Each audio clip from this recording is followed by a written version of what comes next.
It's what you're doing, making me feel like I'm falling. Hello. Today we are doing another episode of sewing stuffed animals. In today's video, I'll be sewing a bunny from scratch.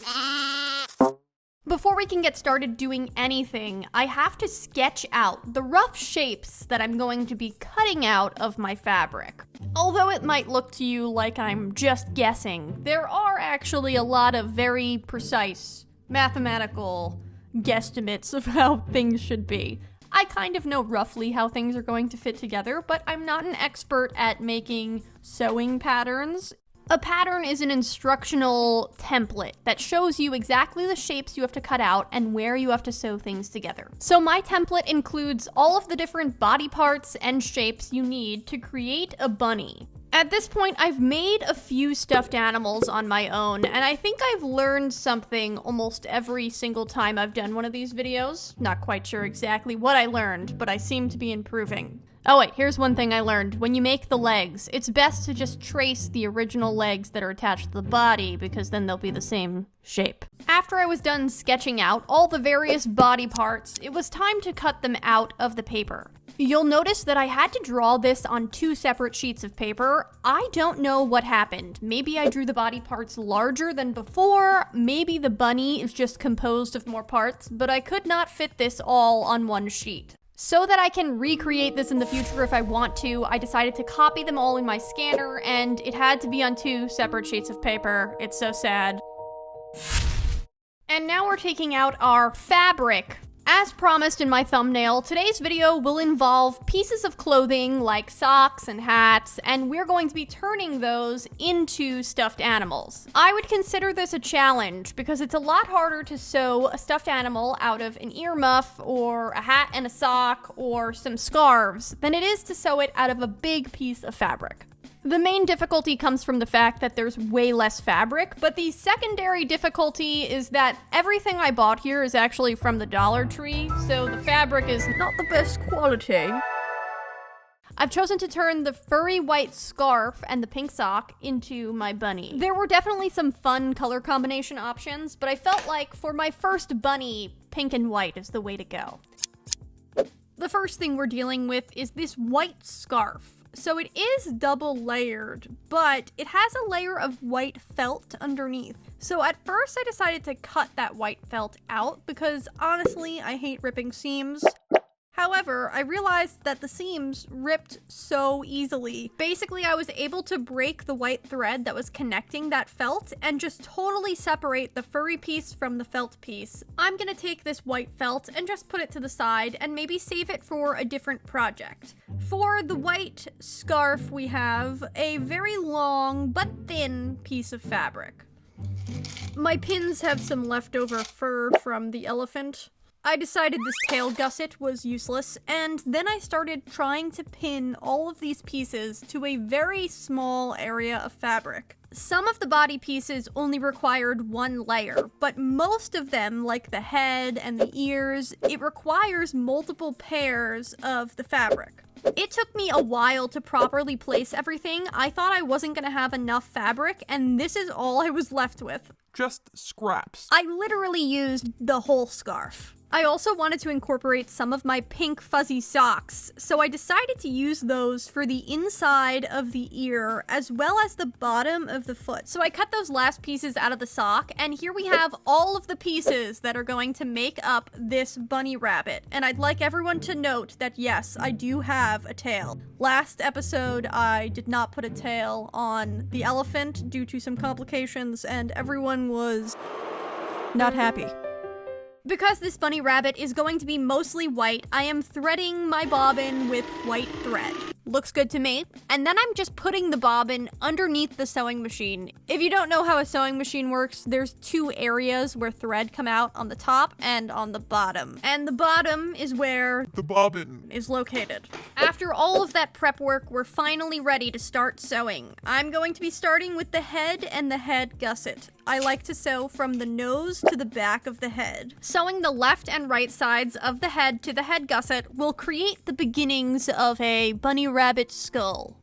Or head. Once I've sewn the left side of the head to the gusset, I just flipped it inside out, checked it out, and started sewing the right side of the head to the gusset. Once that's done, I'm insiding it out again. It might seem dumb, but it's always a very good idea to double check that you've sewn everything correctly. Now we need to sew from the tip of the nose down to the bottom of the neck area. And I'm making sure that I leave a little piece at the neck open so I can still inside it out. That's looking good, and now we're ready to take out our polyfill stuffing, fluffing. I'm fluffing up the stuffing, and then I'm stuffing the stuffing into the you know what I'm doing. I'm making a snowball. When you sew furry things like this, it's inevitable that the furry pieces will get stuck in the seams. With this one, it's obvious because there's so much less fur, so I really had to make sure I took every little piece out. To free those pieces of fur that are stuck in the seam, I just used a regular sewing pin and kind of pulled at it until we had a snowball.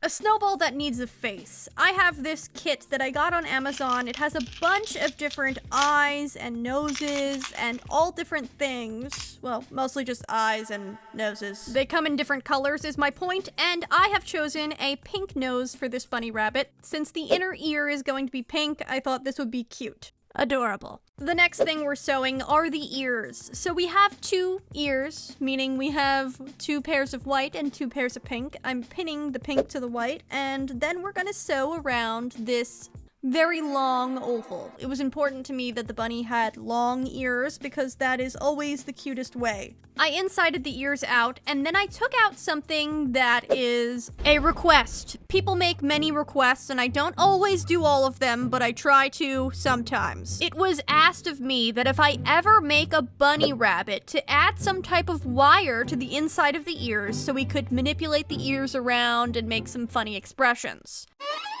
I just so happened to be making a bunny when I read that comment and thought it was an amazing idea, so I bought some floral wire on Amazon, bent it into the right shape, glued it together, and stuck it in the ear. To secure the floral wire inside the ear, I took out a regular sewing needle and thread, threaded the thread through the needle, tied a knot, and started just sewing closed the hole. After I had fully closed the ears' holes, I then sewed the ears onto the bunny's head. Both of the fabrics are so stretchy that I actually had to sew this twice. So I sewed the top part of the ear, and then I flipped it up and sewed underneath as well. And now we're ready for some eyeballs. I actually decided to go with the black eyeballs. I was gonna pick a color, but I was comparing them, and I liked the black ones the best. We have a bunny head, but now we need a bunny body. I'm starting off with the body gusset, but I needed to compare it to the actual body because I needed to see where I was placing those legs. If you're confused what I'm sewing right now, I'm sewing the body gusset. This is the whole stomach and the back of the legs. And now I'm going to be sewing the left and right side of the body to the stomach area. I put pins around this whole thing, but then I remembered, oh wait, I want to leave an opening on the bottom of the feet for the pink foot pads. Once I finished sewing the body to the stomach, I insided the whole thing out, and you can see that there is a hole at the bottom of the foot. I can assure you that is on purpose because I wanted to be able to put the pink foot pads at the bottom of the foot. And this is my favorite part because I insided this out and we have cute little feet pads.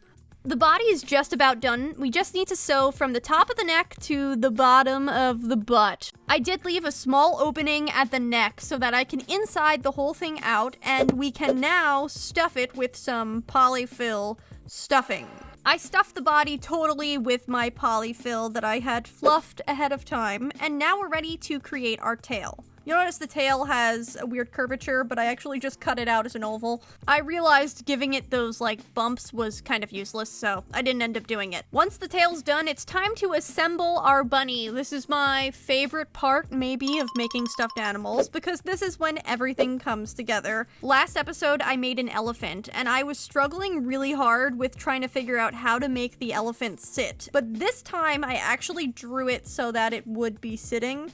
It turns out it wasn't as confusing as I had made it out to be. You literally just draw the side of the body so that it's sitting, and voila, we have a sitting stuffed animal. Named Snowball. Off camera, I did add 2 pigtail bows to Snowball's ears. I just had to. It was too cute, and I had to put them on. Wires in Snowball's ears, they are somewhat functional. You can bend them to be in weird shapes. I don't know how much I actually enjoy it, but it is possible. I think I just like it floppy, though. As for Snowball, she enjoys long walks on the beach and carrots. We give her plenty of carrots.